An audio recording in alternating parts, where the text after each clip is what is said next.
Life comes with a lot of decisions, and it can be hard to know the right path sometimes. A therapist can help you map out what you really want, so you trust yourself to make great choices and feel excited about the future. BetterHelp offers convenient professional online therapy on your schedule, however you want it, by phone, chat, or video call. Let therapy be your map with BetterHelp. Visit BetterHelp.com/positive today to get 10% off your first month. That's BetterHelp, HELP.com/positive. Looking for an adventure? Find yours in a Toyota. Like a Camry with stylish design and a reputation for reliability that can't be beat. Or go with a Corolla, both affordable and capable. With so many trims and features to choose from. Or check out the new Crown, presenting you with luxurious style and elegant amenities to make your day a breeze. No matter your adventure, Toyota has you covered. Visit buyatoyota.com for more. Toyota, let's go places.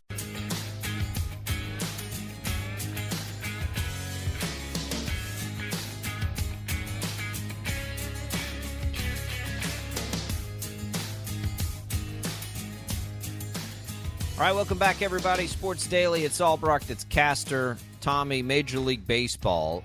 We are both fortunate enough that our, other teams that we don't follow professionally, but that we follow as fans are pretty good right now. The Braves, the Rangers. Right now, CBS Sports has the Braves in their power rankings at 1, the Rangers at 3. They're 2 of the 3, really 2 of the 4 best teams by record right now in Major League Baseball. As we look across the landscape, I think it's pretty hard to take anybody over Atlanta right now. Cincinnati's fun. They've got on that long win streak, and now they've lost a couple. I don't know who else, honestly. I think we think the Dodgers will be there, right? Maybe Arizona continues it, but it's the Braves right now, and I think their path is, as the top seed in the top team in the National League, is pretty clear. They seem like there's quite a bit of distance between them and everybody else. Yeah, I think so. I think the big question is going to be how will their rotation hold up? Max Fried is on the injured list. Michael Soroka, they brought him back and really didn't go very well with him in a couple of starts, and now he's back in the minors. They've got, some pitchers that they've had to call up from the minors to try to get them through this stretch with some injuries in their rotation. So I think that's going to be the big question, but their lineup is rock solid. Matt Olson had a great weekend against the Reds, and he is now tied with Shohei Ohtani for the most home runs in Major League Baseball, which I probably wouldn't have predicted at the beginning of the year. I wouldn't have said, hey, it's going to be Shohei Ohtani and Matt Olson leading the majors in home runs. But here we are. Of course, they've got Acuna, they've got Albies, they've got Riley. They've got a pretty potent lineup. They're the gold standard right now for the way to build a team and maintain it. They've done both of those things very well. Okay, so we go to the American League. Man, I feel like it is a jumbled mess in the American League. I think you've got 4 legitimate contenders in just the AL East alone: Tampa, Baltimore, the Yankees, and Toronto. Boston is respectable. They're all over 500. But those 4 others in that division, to me, seem like they could all win a World Series, right? The Central's not very good. I don't know how that shakes out. It's just going to sort of be a battle of attrition. But even then in the West, I don't know how you can't consider Houston there as always. Texas is very obviously there right now with this, historic for them run differential. And then you've got the Angels, who I think probably should be, in the mix. And I do think Seattle will still, by the end of this, will be in the mix. I still am on the Mariners. I think they've got to get going in the right direction. But there are, at minimum, to me, 8 teams in the American League that could win a World Series this year. And I happen to cheer for one that feels like they're in really good position, but man, this AL race is like, if the National League is 1 and everybody else, I don't even think I would put the Rays as 1. I don't think I'd put anybody as a clear 1. I think you just sort of have 8 teams that are all going to just jockey a little bit for position. And that brings us to that trade deadline, which seems like just highly critical this year. Yeah, and I really am interested in knowing which teams in the American League specifically are willing to take a big gamble and be buyers at the trade deadline to try to separate themselves from the rest of the pack. Historically, I don't feel like the Rays really do that, right? Like they're typically, if memory serves, not usually big time buyers at the deadline. So I wonder if they stand pat, for the most part. But you look at teams, specifically in the AL East outside of the Rays, like the Orioles or the Yankees. The Yankees are always going to be busy at the trade deadline. That's what they do. And there's kind of some discontent growing amongst the fan base with the Yankees. So, it makes me wonder, who's going to be really, really active at the trade deadline in the American League. The Rangers will be, because they've sort of been circling the wagons for this moment. They've got to replace DeGrom probably, and their bullpen is not very good. So I think they're going to go get at least a starter and 2 relievers, and you can almost put that in pen. Like they're going to be active. Yeah. I think the Angels, if they're in the mix, reek of desperation and probably also will be. And I think that the Blue Jays would be the other team that sort of is desperate. I think those are the 3, and you nailed it with the Yankees, so maybe there's 4. I think there are 4 desperate type teams to capitalize on this, and it would be the Yankees, the Blue Jays, the Rangers, and the Angels.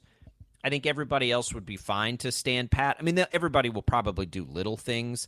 It doesn't make a lot of sense for Tampa or Baltimore at this point to be overly aggressive, but it makes absolute sense for those other teams to be ultimately aggressive and try and push all your chips into the middle of the table now.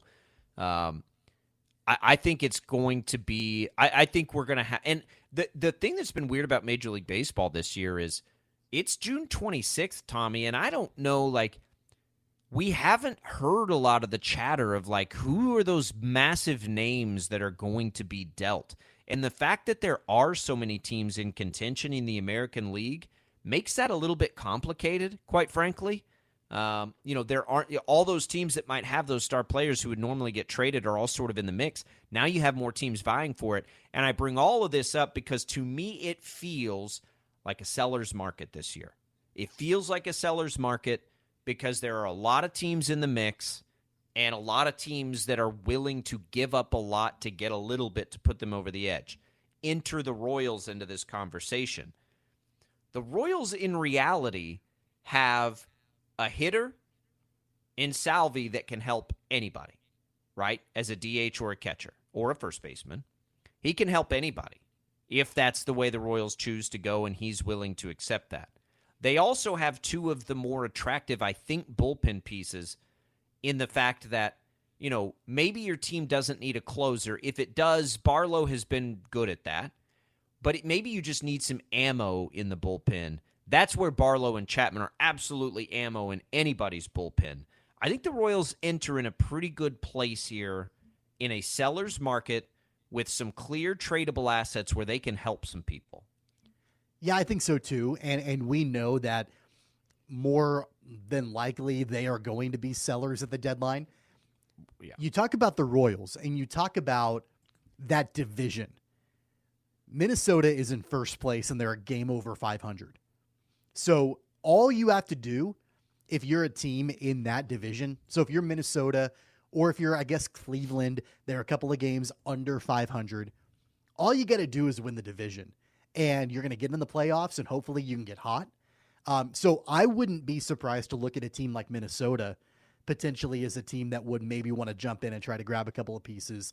Not to be, the best in the league, but at least just the best in the division, in a really bad division, to win and move on to the playoffs.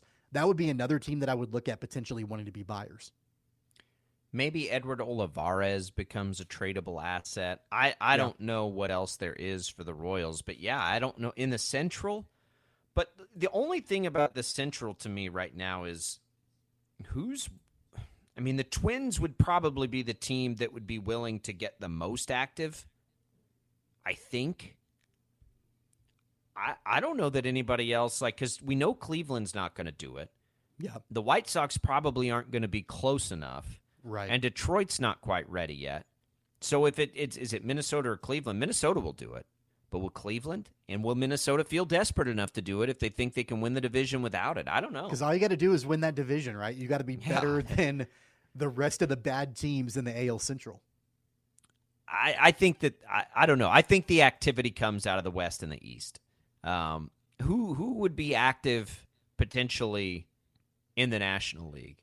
I think Cincinnati is one of the more interesting teams to watch in that regard. Milwaukee's always interesting because they've got top-of-the-line rotation, and they always feel like they could win, playoff series. I think the Dodgers Miami, get active. I mean, they usually are pretty active at the deadline, and that division is really tough. The Giants are right ahead of them. The Diamondbacks are in first place right now, and the Dodgers, I think, they always feel like they need to be in the mix. But right now, they're battling for even a wild card spot, so I can see the Dodgers being buyers too.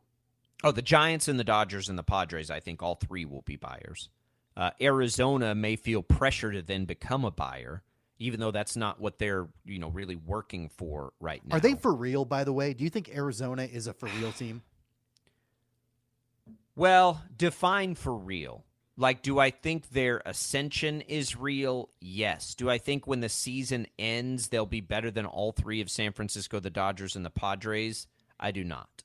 But I do think this ascension is real, and that's what I mean. Like, they'll be interesting because do they feel any desperation now to continue?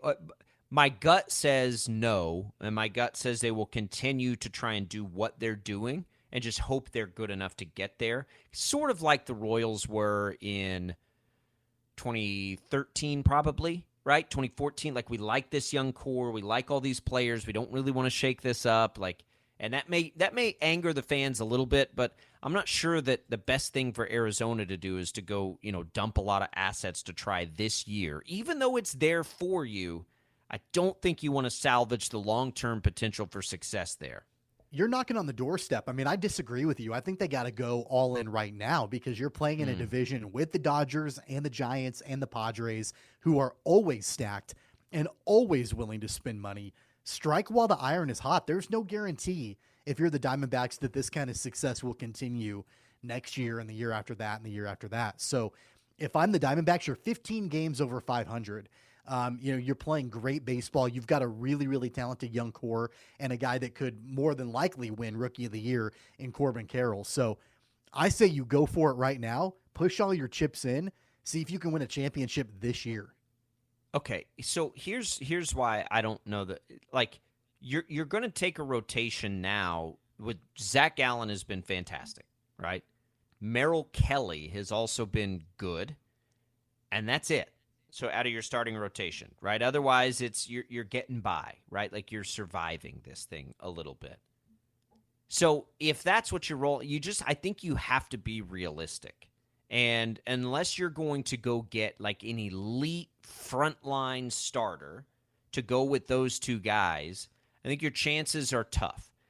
So let's say you do that then. What's that going to take? Then now you're potentially compromising this nice young core offensively and everything else that you're putting together this season. And, Ketel Marte's not a young player, but, Walker and I don't know. They've got some guys. I just think it's going to be a tough decision to make because what's going to put them over the edge? It's another frontline starter. And another frontline starter is going to cost them a ton. And I just don't know that that's the right way to go yet if you're Arizona. Because what does 1 year do for you anyway, right? Like, let's say they win it this year, but then they set back their overall rebuild, and then this is it, and they win it this one time out of the next 5 years. Is that worth it for them? I don't know that I believe that it is. But why roll the dice and, wait for next year, the, year after that? You're 15 games over 500 in a traditionally really difficult and powerful division, and you're leading it right now. And we know that teams like the Dodgers are going to come after you, and they're going to spend all the money in the world to try to get it done. Just keep riding that wave. You're 2.5 and 3 games up on those two teams, and you've got to think San Diego. I just don't think it's the year. I don't think it. I mean, they look at the Braves. The Braves have held tight and held suit and done what they needed to do, and then they develop these young players. They lock them up. That's how you sustain success in Major League Baseball. Because I think when push comes to shove, if they need to, Arizona's probably not all that different from the Braves from a market perspective and what they can spend if the spending is right. I mean, that's what Atlanta showed us, right? Spend when the spending is right, and they've done that. Cincinnati, you can make the same case for Cincinnati that you're making with Arizona, except Cincinnati's in a much more winnable division than Arizona. And is anybody saying Cincinnati needs to run out and be these massive buyers? I mean, I don't know. Like, they've got so many good young players. Like, is that the right path for Cincinnati? I don't know that it is. So, and they probably have a better case to make to do that even than Arizona does.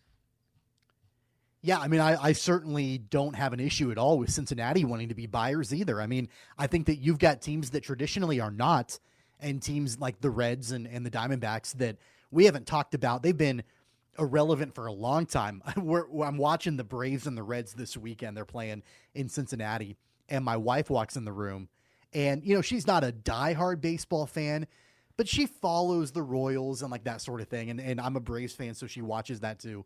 And she goes, "Who are the Reds?" I'm like, "You know, Cincinnati." She's like, "I've never heard of them." I'm like, "Well, they've been bad. They've been bad for a long time." You know, so I think that you've got teams that we're starting to talk about again, that it's been a long time since they've been in the conversation. Why not roll the dice? If you're like, if I'm the GM of the Reds or the Diamondbacks, I'm going to go all in right now. Like, I mean, why not? You strike while the iron is hot. You might as well just go for it. Yeah, and because sometimes that's not the best thing to do.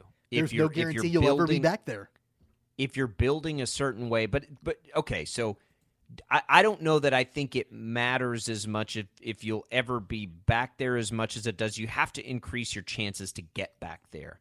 And for some teams, your best path to get back there, here's the question. It's one of my favorite questions in sports. What's better, one championship or one decade of being in the mix with no guarantee of that championship? And I know the popular thing is to say championship, but I don't for sure. But I don't think that's reality, because to me as a fan, we'll use the Royals as an example, even though they're not directly connected. Like, even as much fun as those 2 years were, and they were awesome, right? That was a blast. Having to go through this now for, what are we on, year 5, 6? That's worse. That's worse than the good. In baseball more than any other sport, by the way. I don't know that this is true for other sports, but in baseball, when you've got a season that lasts as long as it does, when you're counting on baseball to get you through that summer, being bad for 7-8 years is just, it's brutal. Yeah, but if you would have told me that when they won the World Series in 2015, that we were going to have a really long and difficult and terrible stretch of Royals baseball, I think I still would have taken the championship. Of almost 10 years? I think so. I think I still would have taken that. I mean, because you can never take that away from them. They won, and in a market where it's so difficult to do so, they were at the very top of the mountain. I think I would take that. I think I would. You would take that one championship instead of these 10 years, them being like a wild card contender every year. Yeah, I think I would. I don't think I would, and I think baseball's the only sport where I would say that, actually, because like in football for the Cowboys, no, I would have taken a championship instead of this mediocrity. But I'm not so sure mediocrity is a bad thing in baseball. Ask any Chicago Cubs fan if they would have taken a championship over being in the mix. But they didn't win for 100 and some years. I think that, you know, they're not good right now, and they've been in a rebuild for a long time that seems never ending. They won the championship in, 2016? But they've been relevant. Any Cubs fan would tell you that they would have taken that championship. I know, but they've been relevant since. The Royals have been irrelevant, like total irrelevance. That's the worst. Irrelevant baseball is the worst. 869-1240. Let's take a quick break. We'll come back. More Sports Daily right after this. Now Nationals baseball is in full swing. Strike three called. He got him looking. That's 10 strikeouts for Mackenzie Gore. With the free Odyssey app, local fans can listen live all summer long, whether you're at the grill or at the pool. Going, and gone. Goodbye. C.J. Abrams, a grand slam. Nationals baseball. Nationals announcers streaming live on the free Odyssey app. AUDACY. Get in the game and download it today. Does an orthopedic condition or sports injury have you sidelined? Make your comeback with GW Hospital Sports Medicine. We offer services from neck to toe, including care for shoulders, hips, knees, ankles, and hands. Plus, we're the official healthcare partner of GW Athletics, the DC Furies, and the DC Revolution. Get back to doing the things you love. Learn more at gwhospital.com/sportsmed or call 888-4GW-DOCS. Physicians are not employees or agents of this hospital.